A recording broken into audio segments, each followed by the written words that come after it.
Hey, everyone, and welcome to episode 179 of the Tick Boot Camp podcast. The title of today's interview is No is Not the Answer, an interview with Danielle Cosgrave. My name is Richard Johannesson. And I'm Matt Sabatello. So, Matt, this is a young woman who had to learn how to advocate for herself, and she had to take responsibility for her health.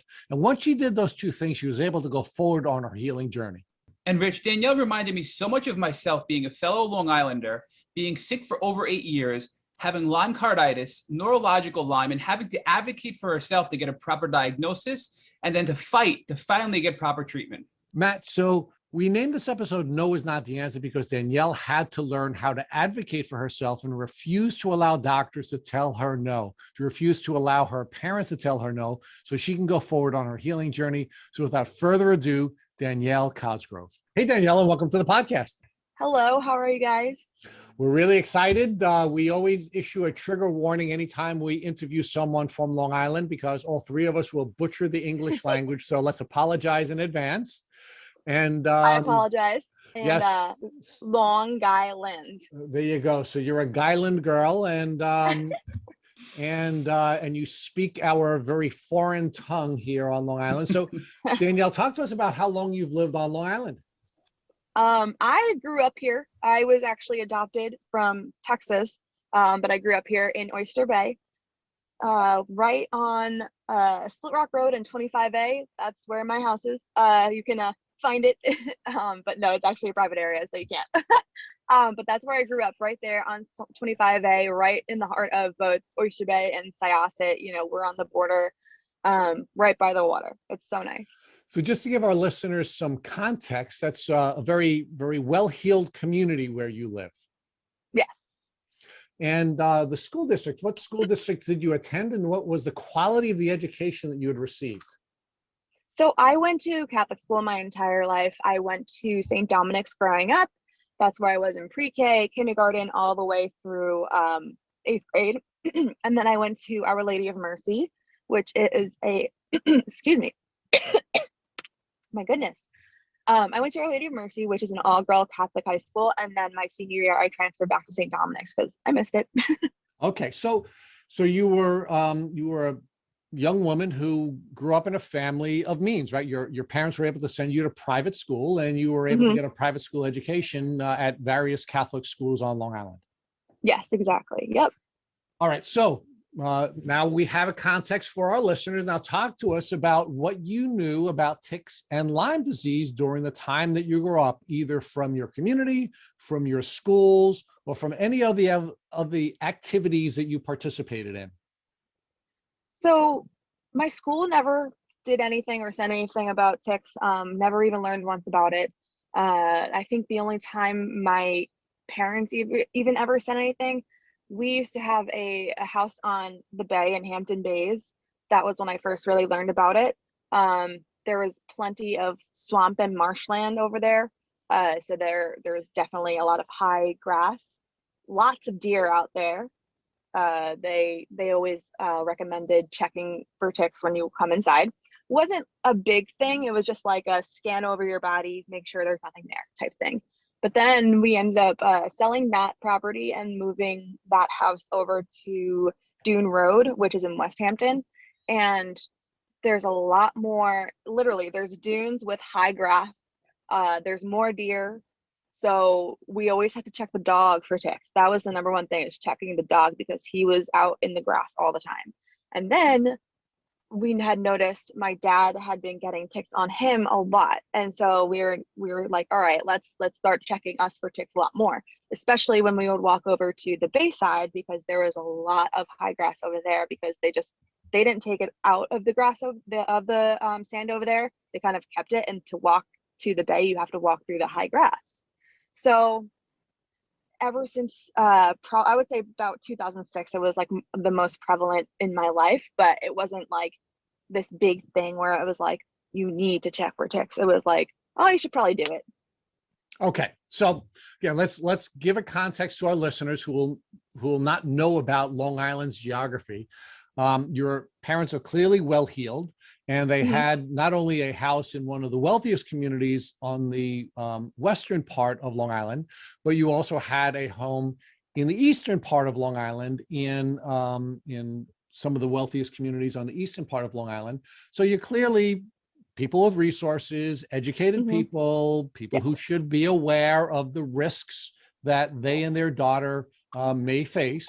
And you were discovering that your dad was getting a lot of ticks on him. Your dogs are getting a lot of ticks on him. Yet, despite all of that, you still have Lyme disease. So talk to us about what your tick checks look like, and how often you would do them, and whether or not you believe if you had a better education, whether or not you might not be suffering from Lyme disease today. So I guess our tick check would look like, before you go in the shower, just take a quick browse over your body, make sure that you don't see anything, and then have someone look at your back, just to make sure there's nothing on your back. Back of your legs, it was like, good luck. Like, you can't see anything there. That's fine. Look in the mirror. I had no idea that they could be the size of a poppy seed or smaller. Like, had no clue. So it was. Let's pause there for a second. Danielle, let's pause there for a second. So now you know that ticks are so small that they could be the size of a poppy seed.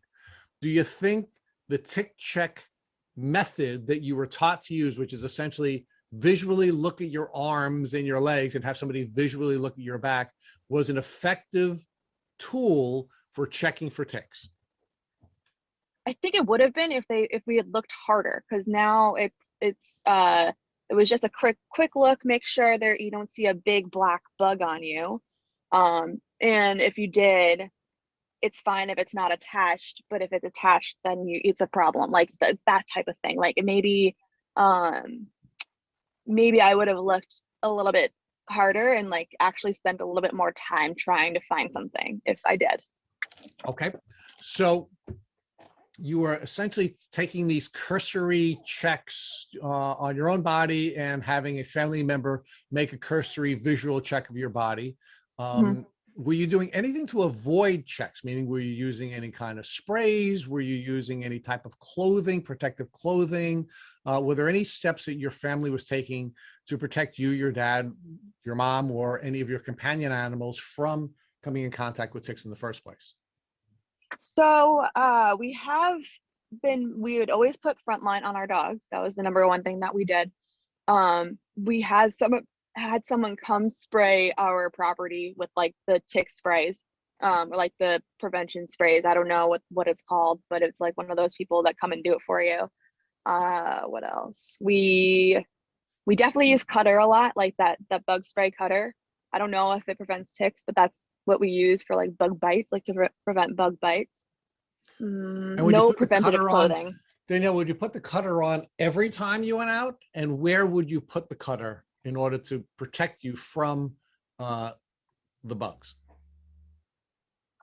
It wasn't every time. I would say it was more so at night, because that's when like the bugs would come out to bite, but we didn't know that like tick bites were every day or like during the day, like we had no idea. So it was mostly at night, and I would put it everywhere because I didn't care, because I was going to go home and shower anyway. So you seem to have this really nice childhood in both Nassau and Suffolk counties on Long Island. Talk to us about what it is that you were pursuing during your childhood, meaning what did you envision yourself doing when you grew up? I wasn't really a futuristic type person. Like, I wasn't really looking at the future. I was more so always about here and now, like right now, what's going on right now. But I was very focused on lacrosse. That was my number one thing. I played lacrosse my entire life. I was going to school for it. I was really, really doing well. When I was in college, I started doing sport management, and I really wanted to be in sports somehow. Sports is like my number one thing. I work in sports now, and I love it, and I couldn't see it in my life any other way. I mean, if any other possible thing could happen, I would be a Disney princess, but I had worked in Disney, and I would not recommend it. All right, we're gonna unpack some of that. So you were a good athlete. You were a lacrosse player for all of your childhood, and your Mhm. vision was that you would be in the sports arena, sports management arena in some capacity. Mhm. Um, let me ask you one more question about your tick education. Obviously, if you're a lacrosse player, you're outside a lot, right? Did Mhm. any of your coaches, either on your school teams or any of your club teams, ever talk to you about ticks? And did any of your club teams recommend that you and or your teammates take any steps to check for ticks? No, not at all. So now you're a lacrosse player, you're getting ready to go to college. Where'd you go to college, and what were you envisioning yourself doing in college? So I had started out at Adelphi, and Adelphi, I wasn't recruited to play there. I was recruited to play at a bunch of other schools, but I wanted to go to Adelphi for their sport management program. I heard it was one of the best, and I knew that their lacrosse team was great. So I was like, all right, let me start to talk to people, and maybe I can walk on the team, like, like try out and stuff like that. So I had actually gotten sick my first time. I have Epstein-Barr virus and mono. I had mono the first time when tryouts were, and I couldn't even run the mile. And after that, I was like, I can't do this. So when I went to Adelphi, after I was like, I'm not playing lacrosse here anymore, I'm going to switch schools. I ended up going to Nassau for a little bit, Nassau Community College, and I didn't get my associates there because I knew I was still going for my bachelor. So I was like, I'm just going to take the classes that I need for my bachelor's, and then I transferred to Southern New Hampshire because I started working full time. I had like 2 jobs, and then I had 3 jobs at one point, even though now I have 4. I had 3 jobs at one point while I was in school, so I was doing everything online, and I had graduated from Southern New Hampshire University. So Danielle, talk to us about what your health was like during your childhood. Clearly, you're an athlete, and Mhm. you were very athletically inclined. And talk to us about when your symptoms from what you now know to be your tick disease began to present.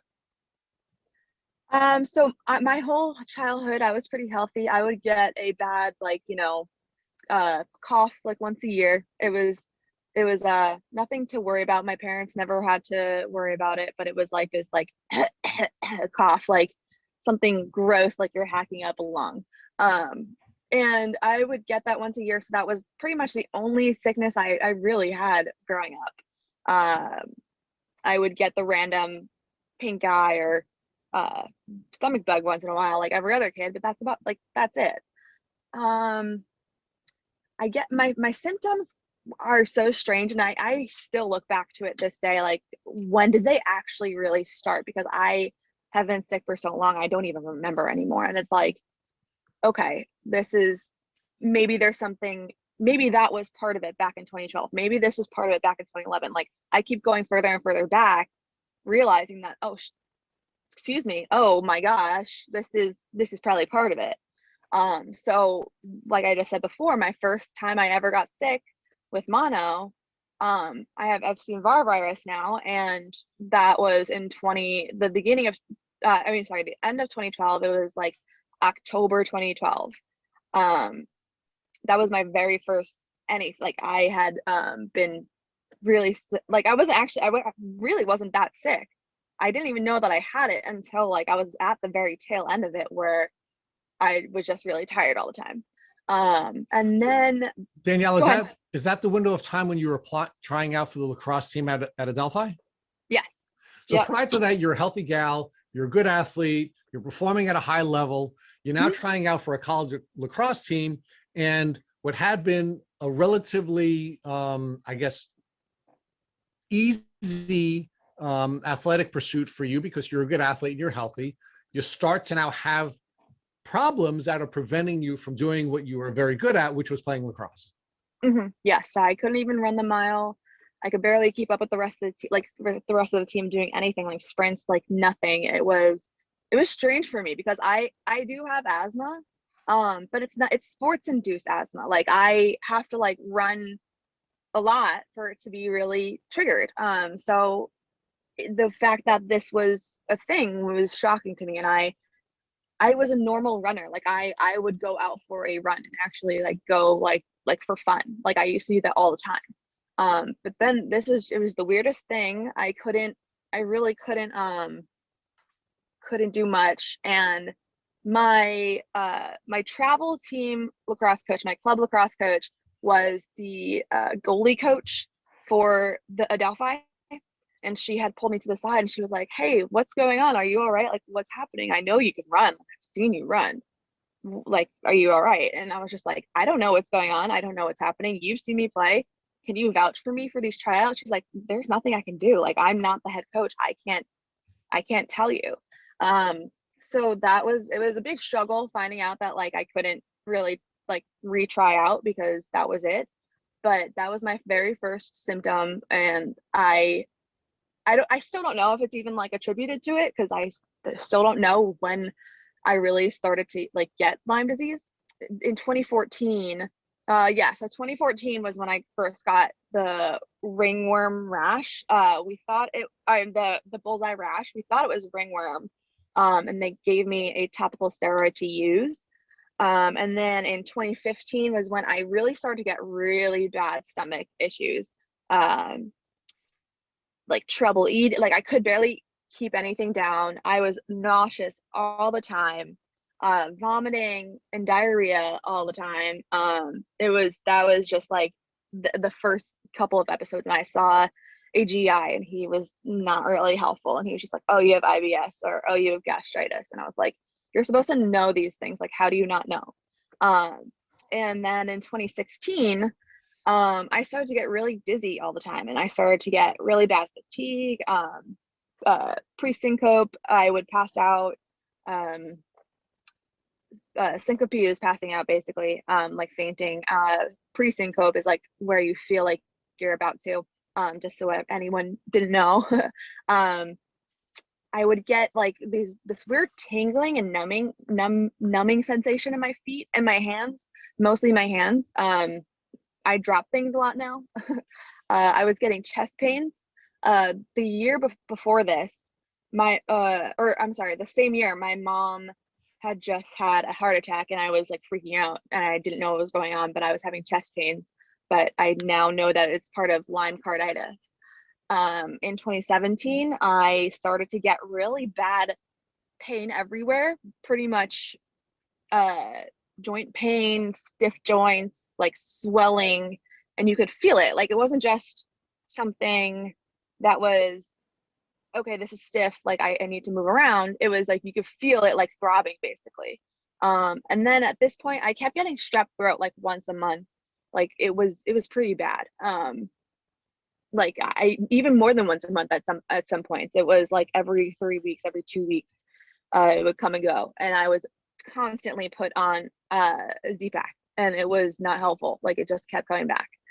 Later that year, I saw an immunologist who diagnosed me with a selective immunoglobulin deficiency, which was helpful because I ended up getting a booster shot of some sort. It was like like some sort of pneumonia shot.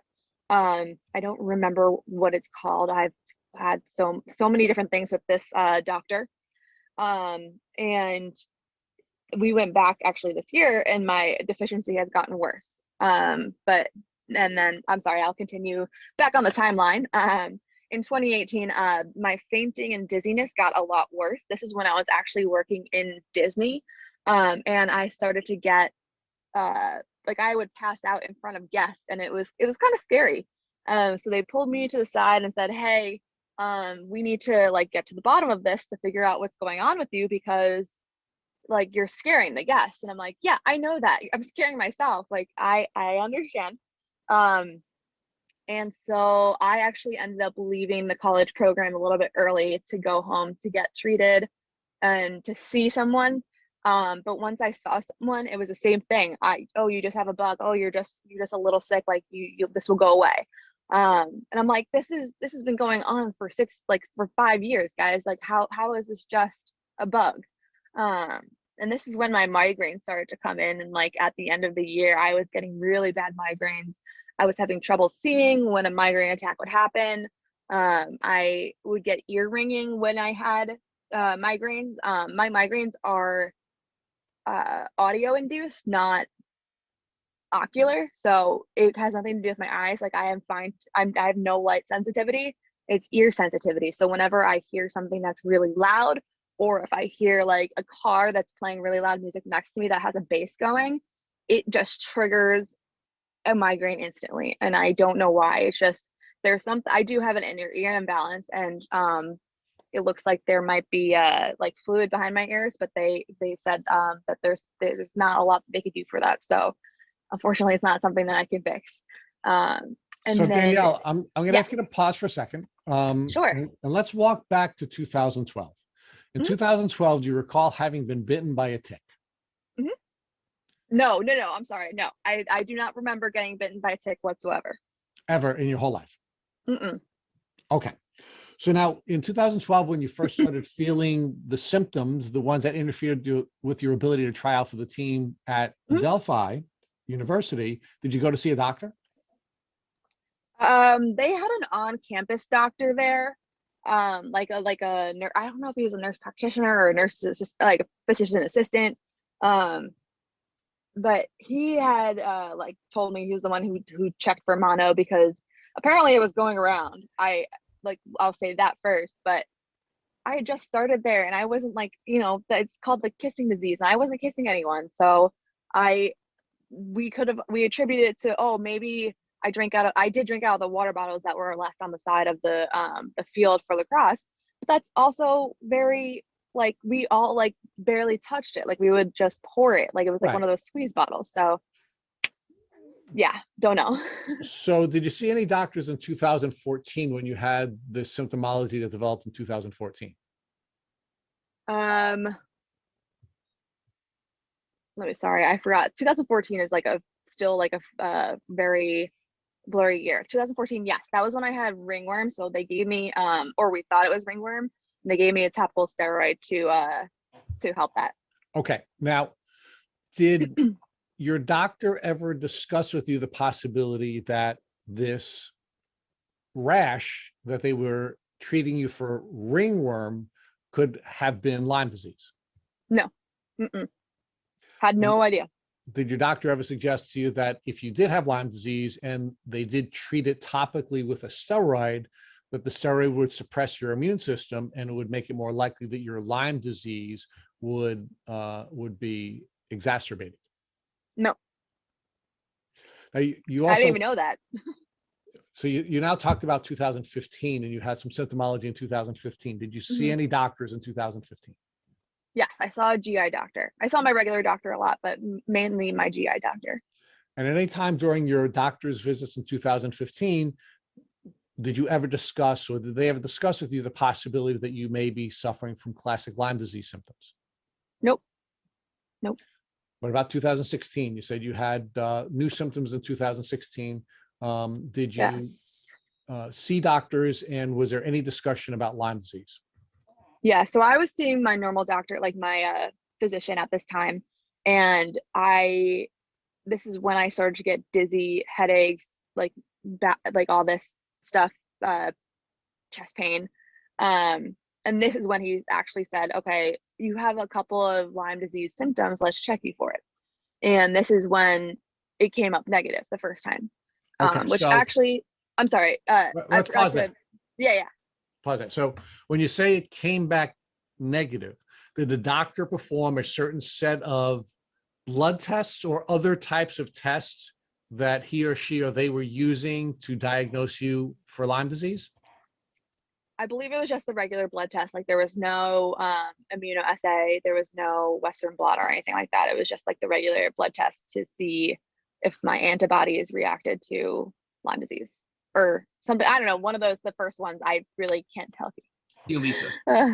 Now, Yeah, there you go. do you know whether or not the doctor spoke with you or your parents about the limitations associated with Lyme disease testing? No. So at that time, when the doctor said to you, we're going to test you, and the doctor did test you, and the doctor told you that the test came back negative, did you believe that there was still the possibility that you had Lyme disease, or did you put that out of your mind and move forward with your life and trying to figure out your health challenges in other areas? Um, Honestly, I can't remember. I think 2017 was the year that I've like was like maybe that was negative. Um, because I remember having like looked it up because that was one of the things that like every time I looked up my symptoms, it's Lyme disease. Like that was what it was. Um, so and then I started looking a little bit more into it and said not every Lyme disease, not every person with Lyme disease, it's very hard to diagnose. Like you can't really find it right away sometimes. So had no clue. So now when you say you were looking at your symptoms, were you using Dr. Google or some other source to give you an outline of what the symptoms of Lyme disease were? And did you start to see some identity between your symptoms and the symptoms that you were researching from Lyme disease? So I guess the first thing that triggered me to like look it up, I would just look up my symptoms on WebMD all the time because I was trying to figure like what is this? Like what is going on? And every time I would look it up, it's like, you might be dying. Go to the nearest ER or call 911. And I'm like, really?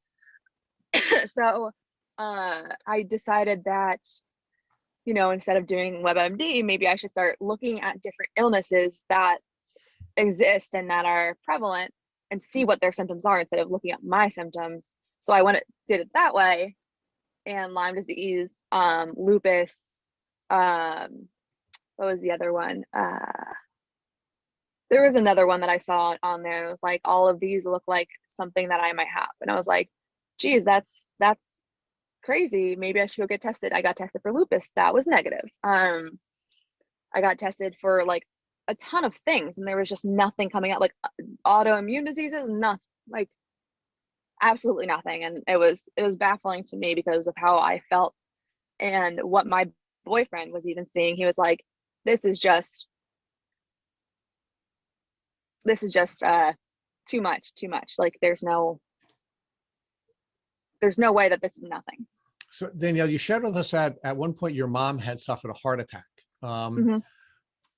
And I have two questions about that. One, do you believe your mom is suffering from Lyme carditis or any other form of Lyme disease? And secondly, when your mom had gotten sick, was that really stressful to you? And do you believe that that suppressed your immune system and caused your disease to accelerate? Um, excuse me. I don't think that one, no, she doesn't have Lyme carditis. She has diabetes and it's a high risk to have a heart attack when you have diabetes. Okay. And two, I don't think I mean, it definitely did stress me out like a lot, but I think it was already there and it was already starting to make its way out because it started out like it just progressively got worse. There was no like, oh, this is the moment that it got really bad. Like it just got worse, and worse, like very steadily. So between 2012 and 2016, you're just having sort of this steady increase of symptoms that are becoming Mhm. more and more debilitating. Yes, exactly. So when did you finally get diagnosed with Lyme disease? About a year ago, 2020. So you believe your Lyme symptoms began as early as 2012, certainly as early as 2014, where you had the bullseye rash. Yeah. And you went all of these years forward with trying to get a diagnosis, and it wasn't until 2020 that you had gotten diagnosed. Mhm. Talk to us about how many different doctors you saw between 2014 and 2020 before you were finally diagnosed. I want to say, I know I have the exact number on that sheet, but I want to say about 9. Yep, that's actually the exact number. So I saw 2 physicians, 2 cardiologists, 1 GI, 1 immunologist, 1 ENT, and 1 neurologist. And who finally diagnosed you with Lyme disease? Actually, none of them. So I was going to a place in Colorado that was actually doing it's like an infusion center. So I was going for an infusion therapy and I was just going and getting, you know, a Myers cocktail. I don't, if you're not aware of what that is, it's just like vitamins and basically helps your immune system. Um, and I am very vitamin D deficient. And I need vitamin C because I have a low immune system. So I was like, this is the perfect cocktail. Like I'm gonna go like once or twice a week and get this. And as I was going there, there was one of the nurses there She's a nurse practitioner, and she had noticed me in there a lot, and she's like asked me about my symptoms, and she had explained to me, oh, well, I have Lyme disease and I have mold toxicity. And I would love to like sit down and really talk to you about your symptoms and how you're feeling.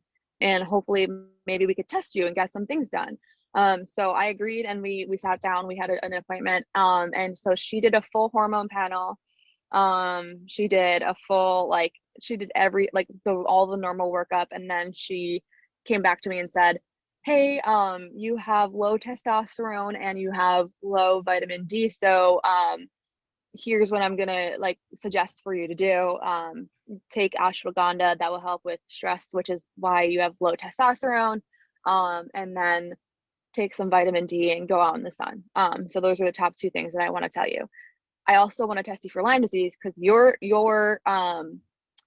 story sounds similar to mine. I was negative the first time, and when I got the second test of this exact test done, this is when I was diagnosed, because they looked further into testing your blood. Like, they don't just do one test and call it a day. They do a lot of different testing. They test every single different band. They test every single, like, they do a Western blot, they do an immunoassay, they do everything.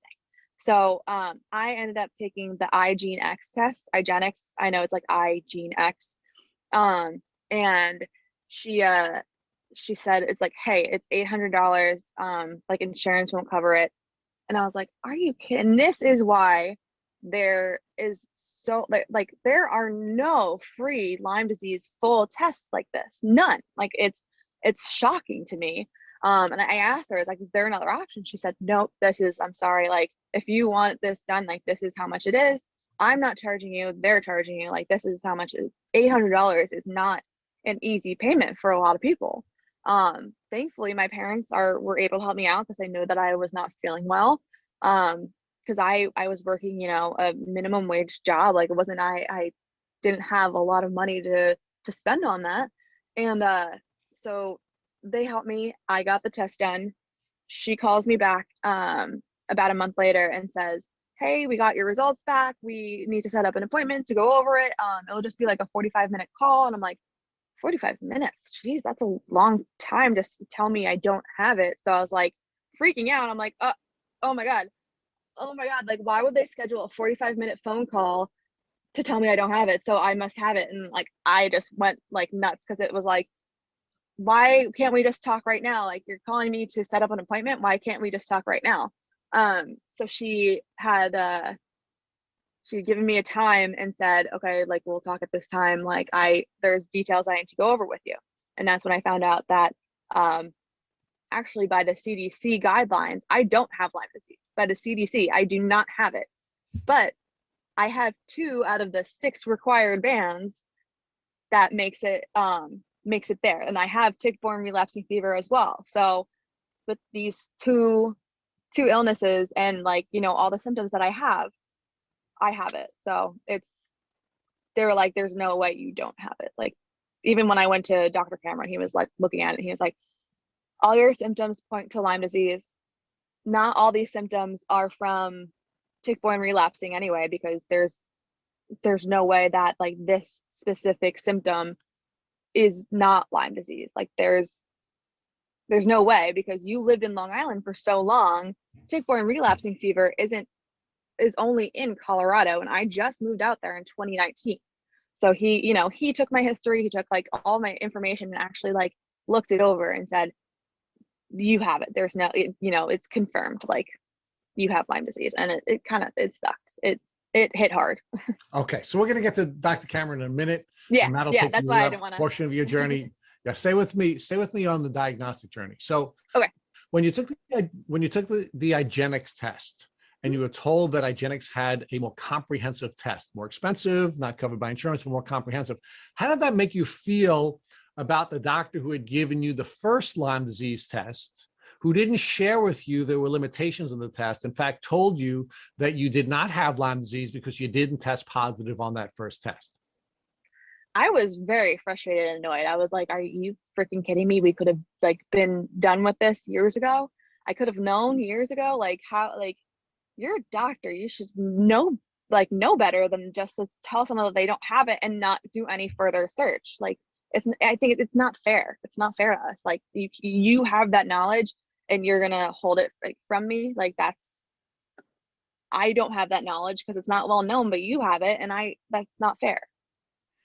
Now, how did you feel about all the other doctors you had seen? You had seen 9 doctors before you met with this healthcare professional who recommended the IGeneX test.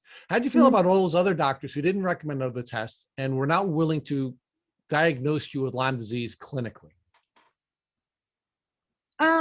I think a lot of them weren't educated on Lyme disease. A lot of them like really didn't know a lot about it. And they didn't think to test for it. Like they didn't think that would be, especially my first gastro doctor. Like I don't think he knew to test for it because he only saw me for intestinal problems, and that was the only symptom that I really had besides mono. But I didn't know I had Epstein-Barr virus yet. So, but Danielle, you grew up on Long Island. You were from Western Long Island, Eastern Long Island. We are the Lyme capital of the world, and you're telling me that you went to see 9 doctors, from one of the wealthiest communities in the country, and none of those 9 doctors were educated about a disease that's endemic on Long Island? Nope, not. It's funny because I was diagnosed in Colorado. I wasn't even diagnosed in New York. And how does that make you feel that, you grew up in one of the wealthiest parts of the country and with a well-heeled family who had all kinds of resources to send you to all kinds of doctors, and none of those doctors were willing or able to diagnose you with a disease that you were clearly suffering from? It's funny because I think my parents also kind of, no offense to them, I love them, but they kind of played a part in it, and they kept telling me that, oh, you're fine. Oh, you're fine. Stop looking for something that you don't have. Like, stop looking for something to be wrong with you. And it wasn't that I was looking for something to be wrong with me. It was I was looking to find something to fix, because I knew there was something wrong. I wasn't looking for something to be wrong. I knew there was something wrong already. But Danielle, what did you expect your parents to do when they were being told by all the healthcare professionals that they were bringing their child to that there was nothing wrong with you? I mean, they were essentially saying it's all in your head. I mean, I guess my parents also, they call me a hypochondriac, and it made me feel like really, really upset that they didn't believe, and like no one believed me. And like I've been to the ER countless times, and to just sit there and like not be noticed and sit there in pain and like crying my eyes out and no one like approaching me, it hurts. Like I just want to be believed, and I want people to literally just have a day in my shoes. Like sitting here right now, my back hurts so bad. My ankle, I sprained my ankle about a month ago, and it's still swollen and painful. There are so many things that people just don't realize, like what we go through and what every day is like. And even on a quote unquote pain-free day, it's still painful. So okay, so you had people who were sort of external to your world, like doctors, who were telling you that there was nothing wrong with you. You had people who you had an intimate relationship with, like your parents, who were telling you there was nothing wrong with you. What impact did all of that have on your belief about whether something was wrong with you? Meaning, was your mind telling you maybe there is nothing wrong with me? Originally, yes. I was like, okay, maybe it's just all in my head. Maybe I'm just like, I'm fine. And I am looking for something to be wrong. Maybe just possibly. But I always still had that little bit of, okay, no, there's something wrong still. So I think that is what kept me going. So now you go to your clinic in Colorado, you're getting your Myers cocktails, you meet with the woman who has saved your life, who has you take the IGeneX test, and you finally now have a test that gives you a diagnosis. How did that make you feel about this journey where you had doctors who were undermining you and people who you loved undermining you, and you even doubting yourself? Did that finally give you the validation that you needed to now have the belief that was necessary for you to go on a healing journey? I think so, because there was finally an answer, and it was finally like, here's what's wrong with me. Here's what's been wrong with me. I never made it up. It was never in my head. Like haha, like, I wanted to go back to all those ER doctors and like urgent care doctors and be like, here, I wasn't making it up. Like, it was something that I was just like, here's my proof. Like, here's what I needed. Like, here's what it finally validated my feelings. So how did your parents treat you differently after you now had the validation that the IGeneX test gave you? I think they treat me more of like a baby now. Like, uh, how's your day going? Are you feeling all right? Like, and if I say, oh, I'm not feeling well today, it's not like, okay, we'll feel better. It's like, hey, can I bring you over Gatorade? Can I bring you over like something to eat? Like, what's going on? What are your symptoms? Can I help you? Instead of, they used to say, okay, we'll feel better, and I wouldn't feel better. It's like, So they're now trying to help you to work through the challenges that you're facing in a way that they weren't willing or able to do when they didn't have the external validation. Exactly. Yeah. So it's been definitely, they've been more helpful and more open-minded now. Now, has the test helped you in any other parts of your life? Meaning, did you have friends who doubted you? Did you have any intimate partners who doubted you, coaches or fellow players? And are you now able to now give them a description about what was going on with you during all those years and to now validate your experience? I wouldn't say I had any relationships or friends or family that really doubted me. It's not like they said, oh, you're lying about how you're feeling or anything like that. I think they maybe thought that I was being a little extreme with it, like complaining a lot, but I don't think they doubted me. I think they just thought I was exaggerating. But I mean, I think I have a really strong friend group. Like I used to have a friend group that was not great, and I changed. I couldn't do it anymore. So I only surrounded myself with like people who supported me and who were really helpful in my journey. So I think that they have been a key to how I've been feeling mentally.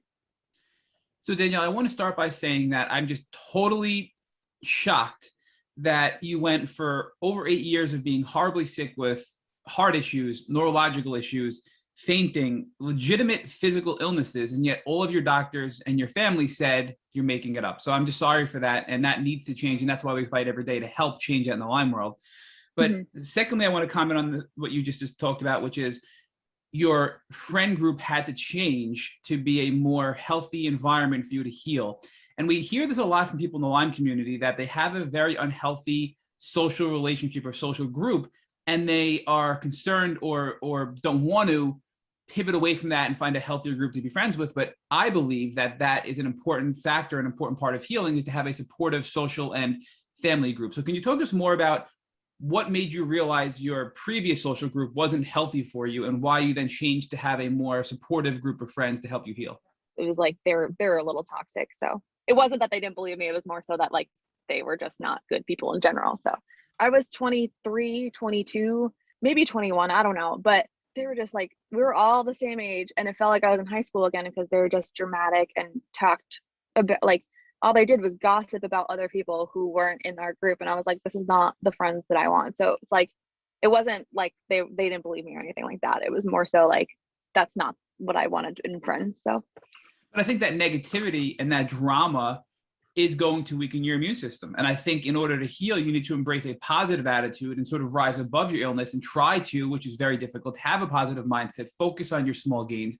And having something that's counterproductive, like a toxic friend group like that, is going to hurt you in your healing journey. All right, so once you finally got this diagnosis, and now you're in Colorado, which is so bizarre that you got diagnosed in Colorado and not here in Long Island, New York.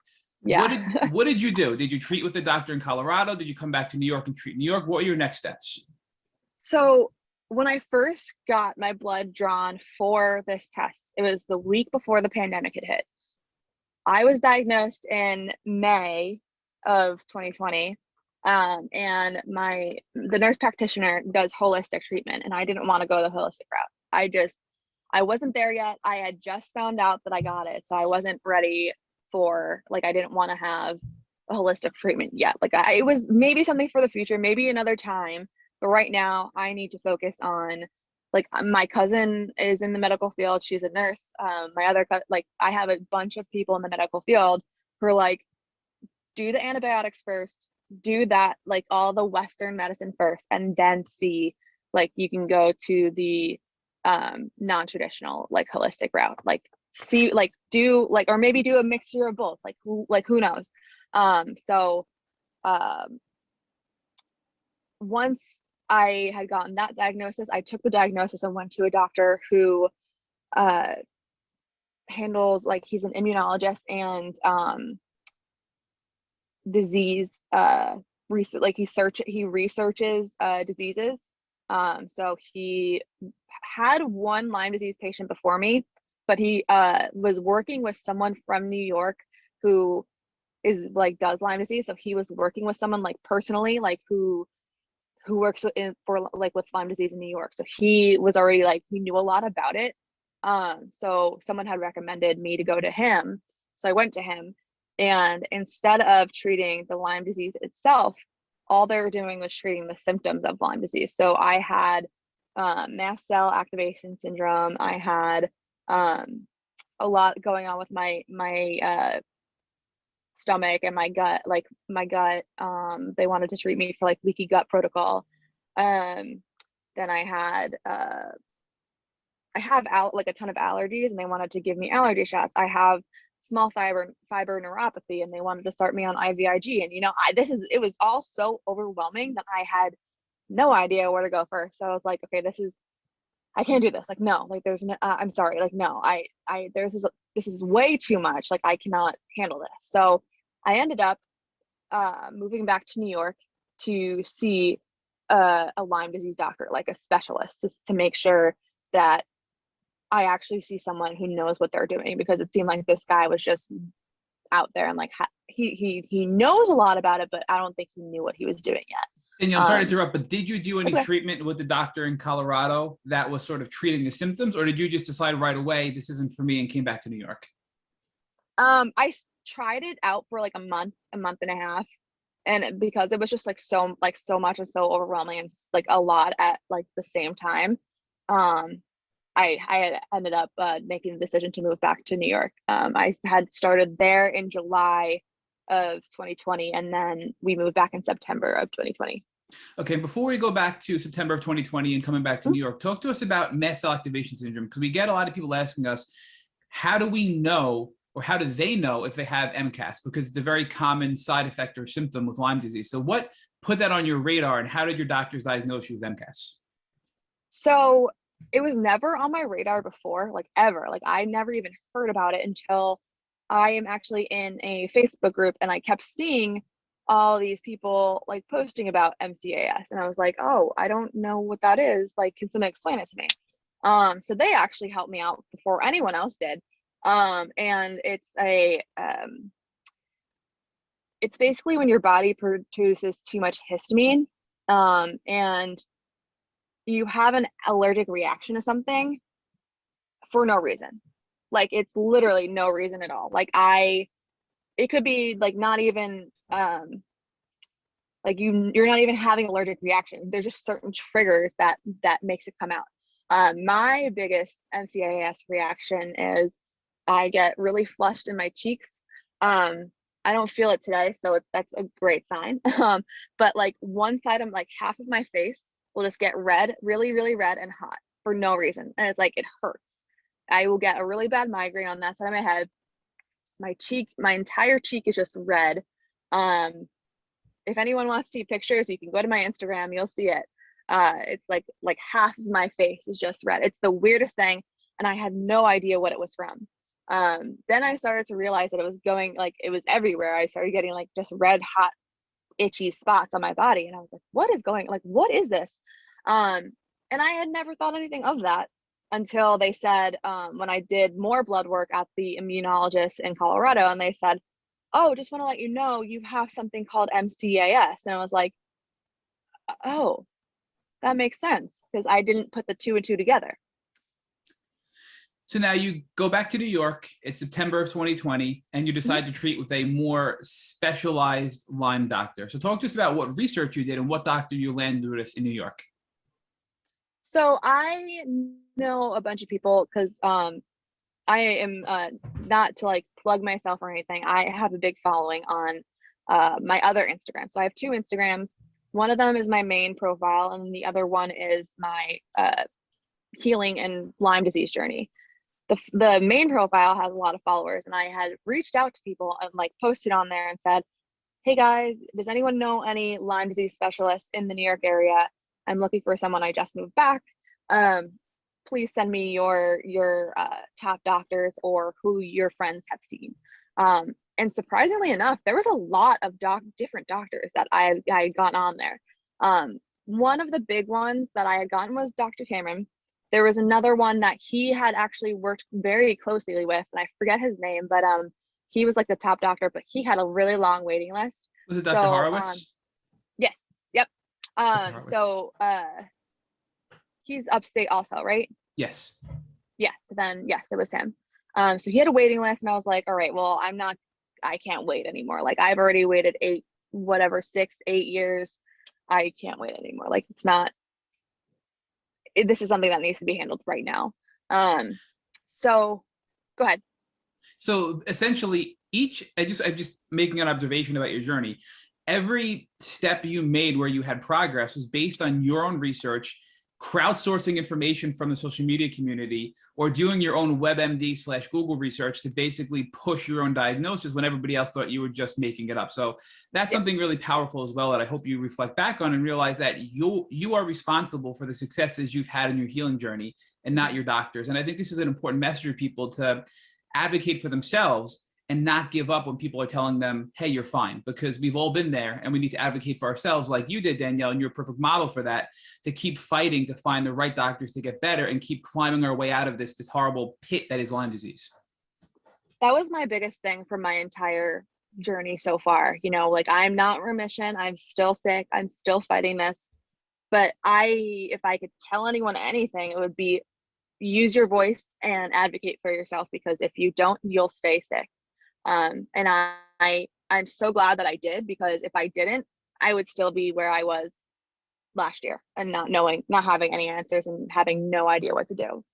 So on this note, looking back, and it's very difficult to sort of judge yourself or critique yourself, but looking back at the last 8 years of your health journeys, is there anything you did that you would do differently that you can give as a piece of advice to our listeners, or some sort of tip you can provide to our listeners to shortcut their healing journey that you learned from your experience? I would say don't take no for an answer. Like if your doctor says, no, you don't have this, be like, are you sure? Are you sure? Did you check? Did you do the full workup? Like ask for the extensive research. Like don't take no for an answer. Like it's not going to sit right with you if you do. And you find out later on that the doctor was wrong. All right, so now talk to us more about Dr. Cameron. So it sounds like you landed on Dr. Cameron after crowdsourcing the best doctor in New York, which is an awesome strategy, I believe, to actually find a proper doctor where we live. Mm-hmm. So now you're going upstate, you're seeing Dr. Cameron. Talk to us what that was like compared to all the other doctors you've seen prior to that. So the very first appointment that I had with him, he's not a regular doctor is what people call it. Like,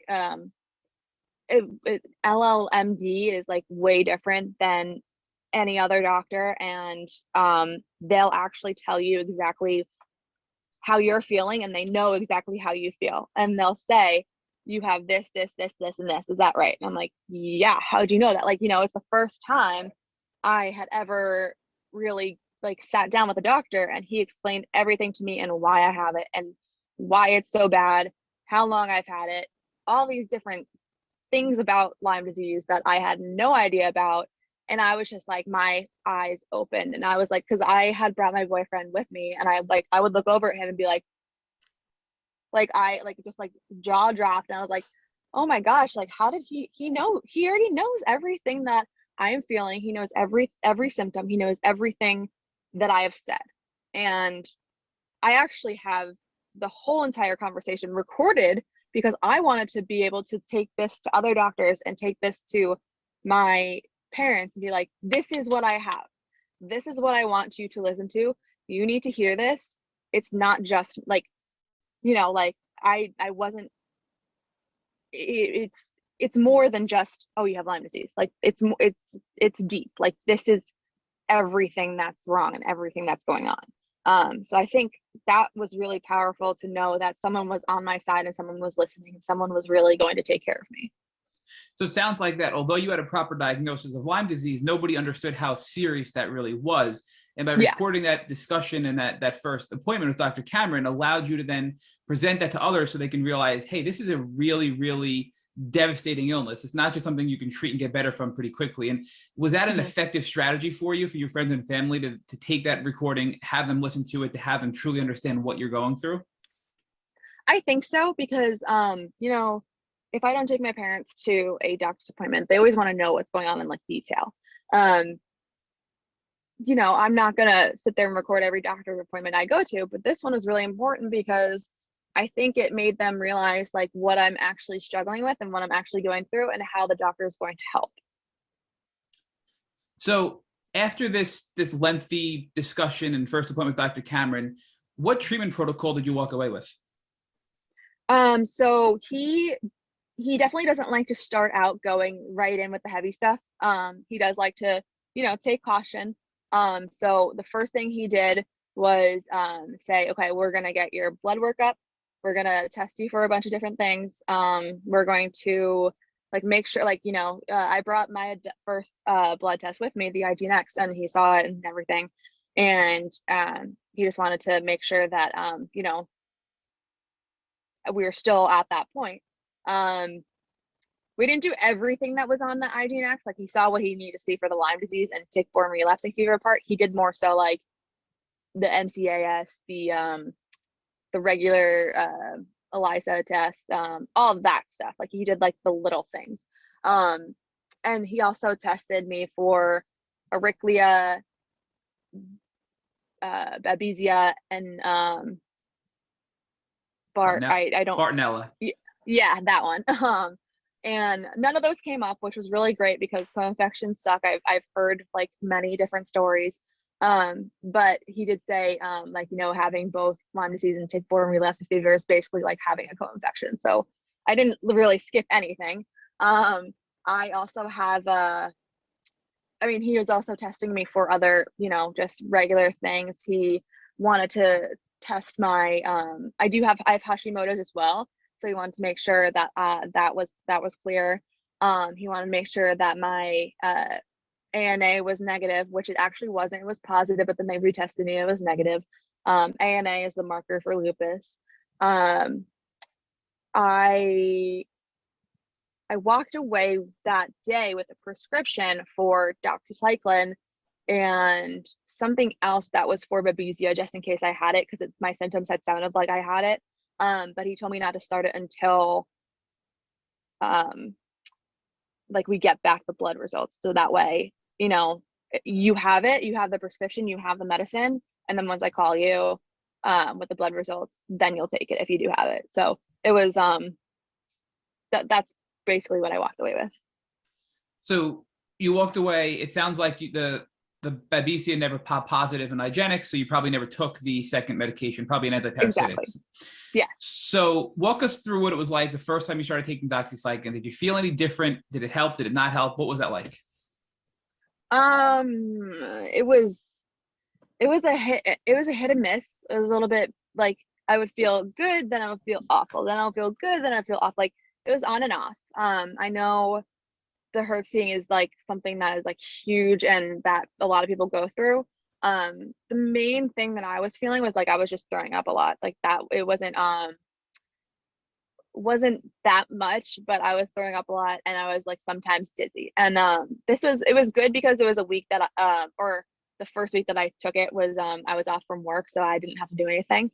But then after that it got a little bit better. Until I ended up, and I'm sorry if this is TMI for anyone, a month and a half in, I was like 90 days in, and I ended up starting to get blood in my stool. And so I called Dr. Cameron right away on his emergency number because it wasn't normal blood. It was like, it was I'll just put it, it wasn't normal blood. So I called him and he said, okay, you need to go to the ER right now. So I went to the ER and they had said, like they don't see anything, like nothing's there, you know. They are checking for diverticulitis, they're checking for just a couple different things, because I was also having really bad abdomen pain and it wasn't normal stuff going on. So they ended up he ended up like having me stop the medication completely and altogether, and he wouldn't let me go back on it until I got a colonoscopy, which I just got like 2 weeks ago. So since December I have not been on doxycycline since that episode. And in my colonoscopy, I'll just say this real quick, was everything was pretty much clear except I had a polyp. So he thinks that was the reason why there was blood. So yeah. So that was December when you started the doxy, and it took 6 months for you to get in to get the testing done, the colonoscopy, to see what was going on before you can restart your medication. Yep. Now, I think that was just like literally like a week or two ago, right? It was June 1st. June 1st. Yep. It was literally a week ago. The reason why it took so long is because like they do a lot in one day. Like they do a lot of stuff in one day. I had a colonoscopy and endoscopy done at the same time. There was probably about like 15 of the like patients in the same waiting, like, you know, you're about to be rolled in to go into this one place. And then once you're done, they roll you out and then roll the next person in. It's like, they have a lot of nurses to take care of you and do it. And it was just like a really, like, I was like, that's how long it took. And you have this many people going in one day. Like, that's nuts, first of all. Second of all, you told me if it was an emergency, I can get a faster appointment. I was able to get a faster appointment, but then I didn't have insurance for 2 months because New York State's insurance is awful. So walk us through now. You just a week ago got cleared with the colonoscopy. Have you restarted the antibiotics? I haven't, because I do have an appointment with Dr. Cameron coming up, but I haven't spoken to him yet. So I don't want to just like start them right away. I want to make sure that, like, you know, everything's good with him, that I can restart them. So I'm just curious, you've made a lot of progress. You had Lyme carditis, you had seizures, you were fainting. I'm sorry, you had a lot of different symptoms you had going on there.